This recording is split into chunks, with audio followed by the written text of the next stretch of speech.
Assalamu alaikum student mathematics 4024. Welcome to Maths Guru. I hope you all are fine. I am fine too. Alhamdulillah. Grade 10 students, attention. जल्दी से आ जाओ, मेरी बात सुन लो गौर से. Because this video is purely for you guys. तुम्हारे mid of year exam की बात करेंगे इंशाल्लाह इस वीडियो में. और सिर्फ पेपर टू की बात कर रहे हैं, ठीक है. इंशाल्लाह I will try to make a separate video for P1. और मैं कोशिश करूंगा कि वो जल्द अज जल्द तुम लोग के साथ शेयर कर दूं, because you don't have much time. एक ही दिन है तुम्हारे पास. मंडे को तुम्हारा मैथ्स का P1 और P2 दोनों है, ठीक है. अनफॉर्चुनेटली P1 और P2 दोनों एक ही दिन में है, जो कि काफ़ी चैलेंजिंग है, टफ है तुम लोग के लिए. इस पे इंशाल्लाह थोड़ी देर में बात करते हैं, लेकिन पहले ज़रा थोड़ा-सा ये देख लो कि since P1 and P2 both are on the same day, इसका मतलब है P1 2 घंटे का हो गया, P2 2 घंटे का हो गया. और अगर तुम्हें बीच में 15 या 30 मिनट्स का गैप मिलता है, तो ये समझ लो कि तकरीबन साढ़े 4 घंटे 4 आवर 30 मिनट्स जो है ना, वो तुम्हें अपने आप को मतलब प्रिपेयर करना है मेंटली कि यार मुझे 4 घंटे का मैथ्स का पेपर देना है. तो 4 घंटे आपको जो है ना अपने आप को फुल मोटिवेटेड और एनर्जेटिक रखना है. ऐसा मुझे सुनने में ना आए कि भाई P1 हमारा अच्छा हो गया सर, P2 करने की हमारे अंदर हिम्मत नहीं थी, P2 हमसे नहीं हुआ. ठीक है ना? तो ये चीज़ एक तो तुम्हें सबसे पहले अपने आप को मेंटली प्रिपेयर करना है कि मुझे 4 के 4 घंटे जो है ना, वो मतलब मोटिवेटेड रहना है. और मतलब कहते हैं ना अपना बेस्ट देना है, ठीक है? तो वो उसी वक़्त होगा जब तुम कांस्टेंट प्रैक्टिस करोगे, लग के प्रैक्टिस करोगे, ठीक है? मतलब 4-4 5-5 घंटे लगातार तुम्हें जो है वो कल के दिन प्रैक्टिस करते रहनी है, गैप्स कम से कम लो, ठीक है ना? और डिस्ट्रैक्शंस जो हैं वो तो होनी नहीं चाहिए बिल्कुल. तो इस तरह अपने आप को पहले से थोड़ा-सा मेंटली प्रिपेयर कर लेना, क्योंकि 4 घंटे का पेपर देना बहुत टफ है, ठीक है ना? और दूसरी बात ये है कि यार देखो, अब एक्सक्यूज़ेज़ का कोई फ़ायदा नहीं है, ठीक है? मेरे पास इतने क्वेश्चन्स नहीं आए अभी तक जितने एक्सक्यूज़ेज़ आए हैं. हर कोई जो है वो कोई ना कोई नया एक्सक्यूज़ जो है वो लेके आ रहा है. देखो, एक्सक्यूज़ मैं इसलिए कह रहा हूँ क्योंकि जो तुम्हारे साथ होना था वो तो हो गया ना, ठीक है? तुम्हारा पेपर 1 और पेपर 2 दोनों एक ही दिन में हो गए हैं, टाइम टेबल चेंज हुआ, ठीक है? सही हुआ, गलत हुआ, उस पे हम बात नहीं कर रहे, लेकिन तुम्हारे लिए बहुत चैलेंजिंग सिचुएशन है, ठीक है ना? लेकिन ऐसा नहीं है कि आप इस चैलेंजिंग सिचुएशन को यूज़ करो और अपने ग्रेड्स को जो है ना वो गिराओ और एक्सक्यूज़ेज़ तलाश करो कि सर हमारे पास तो टाइम ही नहीं था, हमने तो मैथ की तैयारी नहीं की. देखो, ऐसा नहीं है. टाइम टेबल के बाद टाइम टेबल चेंज होने के बाद भी तुम्हारे पास इतने दिन थे कि तुम थोड़ा बहुत कुछ ना कुछ कर सकते थे. ऐसा नहीं था कि तुम्हारी प्रिपरेशन जो है वो बिल्कुल ज़ीरो है. काफ़ी सारी चीज़ें मैथ्स और P1 P2 में सेम ही हैं. आपको पता है, अगर आप कहते हो कि सर मैंने P1 की बहुत अच्छी तैयारी की है, P2 की मैंने नहीं की, तो देखो P1 के टॉपिक्स और P2 के कुछ अलग तो है नहीं. हाँ, ये है कि क्वेश्चन जो है वो P2 में स्ट्रक्चर्ड आता है, थोड़ा ज़्यादा डिटेल होती है P2 में. P1 में थोड़ा ऊपर-ऊपर के कॉन्सेप्ट्स होते हैं. लेकिन चूँकि तुम्हें कॉन्सेप्ट आता है, तो फिर वर्किंग करने में तुम्हें इतना टाइम लगेगा नहीं, ठीक है ना? तो ये इस तरह का एक्सक्यूज़ कि सर हमने P1 की तैयारी की थी, P2 हमने किया ही नहीं, तो ऐसा तो मैथ्स में पॉसिबल नहीं है ना. P1 और P2 के टॉपिक्स ऑलमोस्ट सेम ही हैं. ठीक है, तो बस कहना ये था मुझे कि यार अब now it's time to accept it. Accept कर लो इस चीज़ को. और you have only one day ना, एक ही दिन तो है तुम्हारे पास, तो बस एक ही दिन में अब जितना अपना बेस्ट जो है वो दे सकते हो दे दो. 4 घंटे का पेपर है, ठीक है? 4 घंटे लग के ज़रा तुम्हें थोड़ा अपने आप को जो है ना वो मोटिवेटेड रखना होगा. थोड़ा-सा प्रिपरेशन पहले कर लेना कि यार मुझे मैं मतलब इस तरह कॉन्स्टेंटली बैठ के 4 घंटे मैथ सॉल्व करना है. ये उसी वक़्त होगा जब तुम अपने घर में भी बैठ के ऐसे काम करते होगे, ठीक है? अच्छा, अब एक ही दिन है तुम्हारे पास, ठीक है? उन्हीं दिन में तुम्हें जो है वो मैथ्स P1 P2 दोनों की तैयारी करनी है. प्रॉब्लम ये है कि हम कोई टॉपिक अब छोड़ नहीं सकते, क्योंकि P1 भी और P2 भी दोनों सेम डे में. तो इस वीडियो में इंशाल्लाह मैं P2 की बात कर रहा हूँ बस, ठीक है? इंशाल्लाह P1 की मैं तुमसे जो है प्रॉमिस करता हूँ कि इंशाल्लाह वेरी सून P1 की वीडियो भी एक सेपरेट बना दूँगा. और वो भी कोशिश करूँगा जितनी जल्दी हो जाए तुम लोग के साथ शेयर कर दूँ. अभी मेरे पास जो इन्फॉर्मेशन है दैट इज़ रिगार्डिंग पेपर 2. तो पेपर 2 की जो इन्फॉर्मेशन है उसको जल्दी-जल्दी सुन लो, ठीक है? अच्छा, करना ये है कि P2 तुम्हारे पास जो है वो 100 मार्क्स का है, तुम्हें भई ये बात पता है. 2 आवर्स हैं तुम्हारे पास और ये विद कैलकुलेटर है. अपने पास तुम कैलकुलेटर जो है वो रखोगे, P1 में उसको यूज़ नहीं करोगे, P2 में उसको यूज़ करोगे. प्रॉपर स्टेशनरी जो है वो रख लेना, क्योंकि तुम्हारे पास ज्योमेट्रिकल कंस्ट्रक्शंस वगैरह तो नहीं है. लेकिन फिर भी ये है कि ग्राफ ऑफ फंक्शन है, तुम्हें ग्राफ्स वगैरह बनाने होते हैं, तो उसके लिए तुम्हारे पास पेंसिल, रबर, स्केल और रूलर वगैरह जो है वो सारी चीज़ें प्रॉपर होनी चाहिए. और ग्राफ ऑफ फंक्शन में अगर मैं बात करूँ कि ग्राफ ऑफ फंक्शन में जो कर्व वगैरह हैं वो स्मूथ होने चाहिए. अगर वो कर्व है तो वो तुम स्केल से नहीं ड्रॉ करोगे, तुम वो फ्री हैंड कर्व बनाओगे और थोड़ा-सा स्मूथ बनाओगे. मतलब वो शेडिंग टाइप नहीं करना स्केचिंग टाइप नहीं करना कि एक ही लाइन को 2-2 3-3 बार रिपीट कर रहे हो। स्मूथली बनाओगे, एक ही बारी में पूरा कर्व बनाओगे, फिर उसको दोबारा रिपीट नहीं करोगे। ठीक है? तो उसके लिए तुम्हें पेंसिल और रबर, स्केल जो है, शार्पनर वगैरह की ज़रूरत होगी, वो रख लेना अपने पास। कैलकुलेटर अपने साथ रख लेना। अच्छा, अब P2 के अगर टॉपिक्स की बात करें तो हमारे पास जो सबसे इम्पोर्टेंट टॉपिक है ना P2 का, वो ट्रिग्नोमेट्री है। ठीक है ना? ट्रिग्नोमेट्री पेपर 2 के हिसाब से बहुत इम्पोर्टेंट है।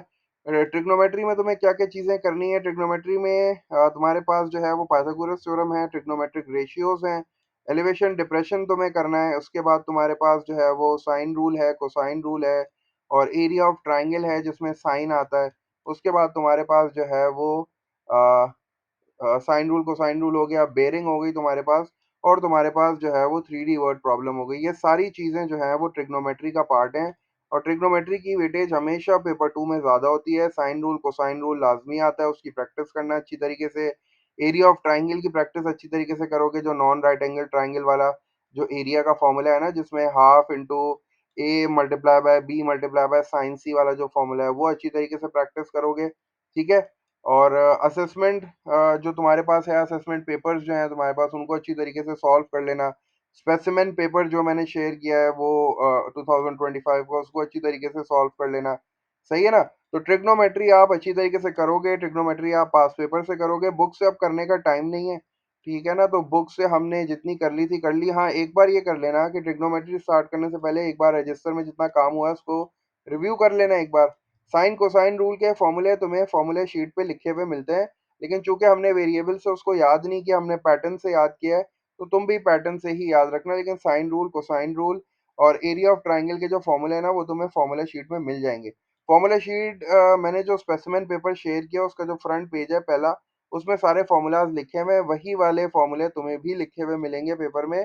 और उसके अलावा जितने फॉर्मूलाज हैं वो तुम्हें याद होने चाहिए, वो नहीं मिलेंगे। ठीक है? तो अच्छी बात ये है कि तुम सारे फ़ॉर्मूले अच्छी तरीके से याद कर लो। वहाँ से एक बार वेरीफ़ाई कर लेना कि मैंने जो है वो ये फ़ॉर्मूला सही लिखा है या गलत लिखा है। सही है? अच्छा, उसके बाद आगे बढ़ो। अच्छा, ट्रिग्नोमेट्री में मैंने बता दिया कि हर चीज़ तुम्हें करनी है, कुछ तुम्हें नहीं छोड़ना, क्योंकि हर चीज़ जो है वो पॉसिबल है P2 में। P2 में ऐसा है कि 20 या 25 मार्क्स का पूरा सवाल जो है, मतलब 1 या 2 सवाल ट्रिग्नोमेट्री के आराम से बन सकते हैं। सही है?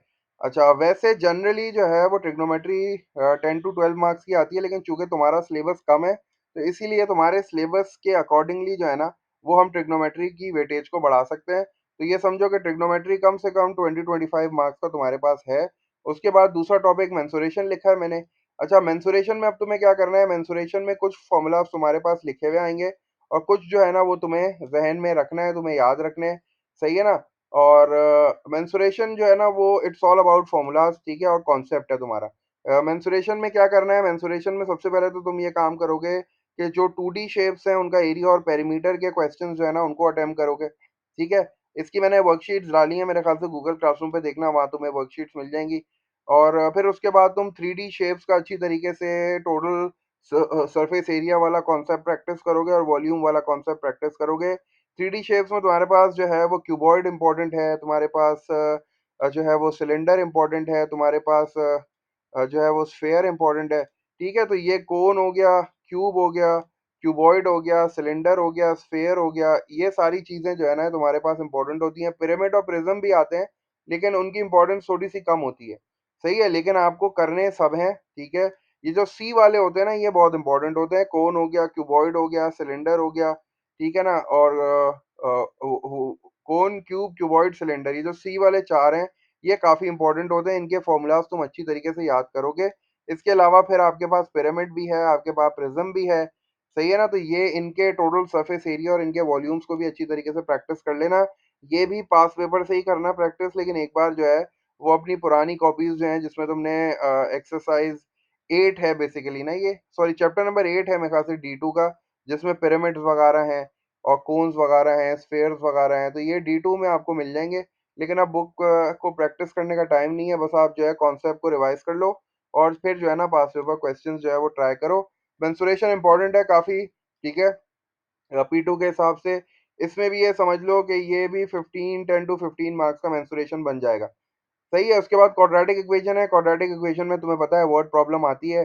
वर्ड प्रॉब्लम तुम्हें शेप्स की भी करनी है, स्पीड की भी करनी है। वर्ड प्रॉब्लम्स तो तुम अब इतना कर चुके होगे कि तुम्हें काफ़ी हद तक उसकी स्ट्रैटेजी पता चल गई होगी कि वर्ड प्रॉब्लम्स को सॉल्व कैसे करना है। फर्स्ट 2 पार्ट में वो आपसे जो है छोटी-छोटी एक्सप्रेशंस जो है वो लिखवा लेता है।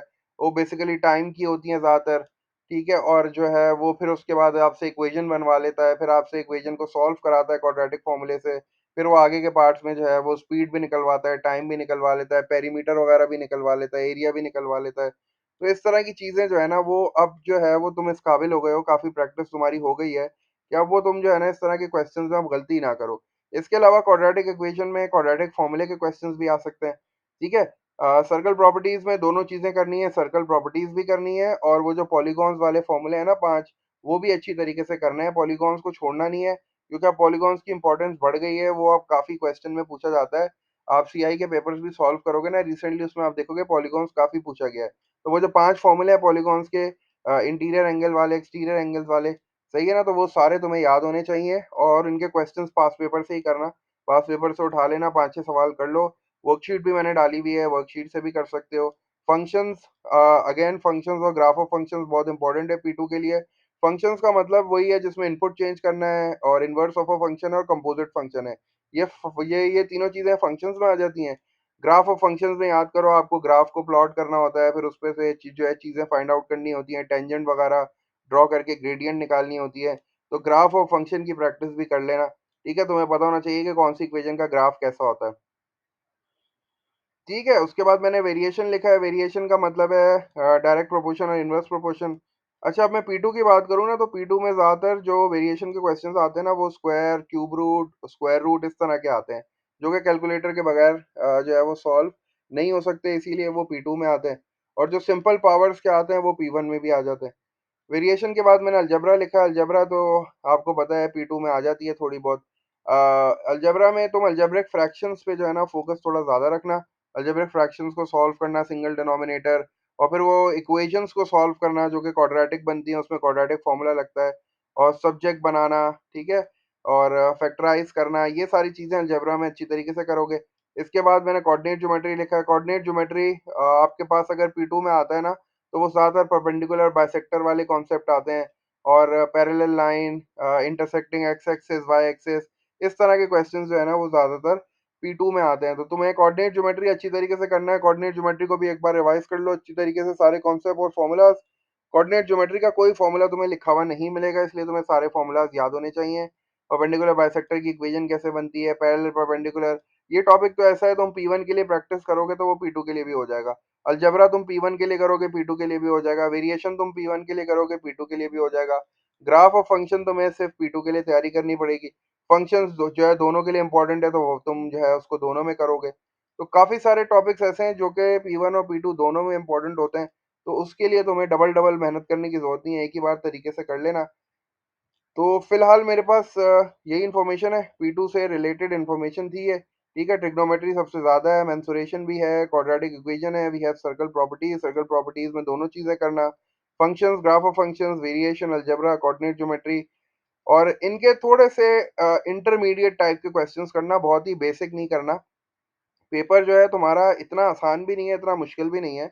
अगर तुम्हारी तैयारी अच्छी है, तुमने साथ-साथ स्कूल में पढ़ा है, असेसमेंट की तैयारी तुमने की है तमीज़ से, तो तुम्हें पेपर 2 मुश्किल नहीं लगेगा। पेपर 2 थोड़ा-सा स्ट्रेट फॉरवर्ड होता है क्योंकि उसका पैटर्न आपको पता होता है, आपको पता है कौन-कौन से टॉपिक के क्वेश्चन आ रहे होते हैं। तो P2 इतना मुश्किल नहीं होता। कोशिश करो कि P2 में अच्छा स्कोर कर लो, ताकि ये है कि तुम्हारा जो ओवरऑल स्कोर है ना, वो थोड़ा-सा अच्छा हो जाए। P1 में प्रॉब्लम ये होती है कि P1 में थोड़ा-सा ये कि विदाउट कैलकुलेटर होता है, ट्रिकी क्वेश्चंस होते हैं, तो बच्चे पैनिक कर जाते हैं उसमें। उनको फिर टाइम कम लगता है, वो कहते हैं लेंथी पेपर था बहुत। ठीक है? तो ये मेरे पास थी तुम्हारे लिए टिप्स और एडवाइस, ठीक है ना? बाकी है कि क्वेश्चंस बिल्कुल you are always welcome to ask the questions और कमेंट बॉक्स यूज़ करो, ठीक है? वहाँ क्वेश्चंस जितने पूछने हैं पूछो ताकि ये है कि तुम्हारी क्वेरीज़ क्लियर हो जाएँ और तुम्हारी प्रिपरेशन जो है ना वो मतलब उसकी डायरेक्शन रहे। कि ऐसा ना हो कि तुम जो है वो पाथ से हट जाओ। वैसे ही तुम्हारे पास टाइम कम है और फिर अभी तुम अगर जो है वो अननेसेसरी चीज़ें प्रैक्टिस करते रहोगे, तो फिर हो सकता है कि तुम्हें जो है वो फ़ायदा ना हो। तो बिल्कुल कमेंट करके क्वेश्चन करते रहो, ठीक है? तुम क्वेश्चन करोगे, कोई और उसको पढ़ेगा, उसका भी फ़ायदा हो जाएगा। इंशाल्लाह मैं फिर P1 की वीडियो शेयर करता हूँ, ठीक है? बाकी ये कि मेरे पास कुछ क्वेश्चंस भी हैं, बच्चों ने पूछे हैं। तो वो भी मैं टाइम टू टाइम उसकी वीडियोस बना के डालता रहूँगा चैनल पे काफ़ी सारी वीडियोस हैं यार, थोड़ा-सा तुम्हें मेहनत करनी पड़ेगी, ठीक है ना? प्लेलिस्ट बनी हुई है, थोड़ा-सा कीवर्ड्स डाल के सर्च करो, मेंसुरेशन की भी काफ़ी वीडियोस हैं, ग्राफ ऑफ फंक्शन की भी काफ़ी वीडियोस हैं, सर्कल प्रॉपर्टीज़ की भी हैं, तो आई होप वो वीडियोस तुम लोग के लिए हेल्पफुल होगी इंशाल्लाह। यूज़ करो उनको और अपनी तैयारी को जो है ना वो अच्छे से अच्छा बनाओ। बाकी wish you guys all the best इंशाल्लाह। स्टे कनेक्टेड, ठीक है ना? जो भी क्वेश्चन हो पूछते रहो, मैं इंशाल्लाह आई विल बी ऑनलाइन। मैं इंशाल्लाह कोशिश करूँगा कि क्वेश्चन आंसर एक सेशन भी ले लूँ, ताकि ये कि तुम लोग की हेल्प हो सके। अंटिल देन टेक केयर, अल्लाह हाफ़िज़।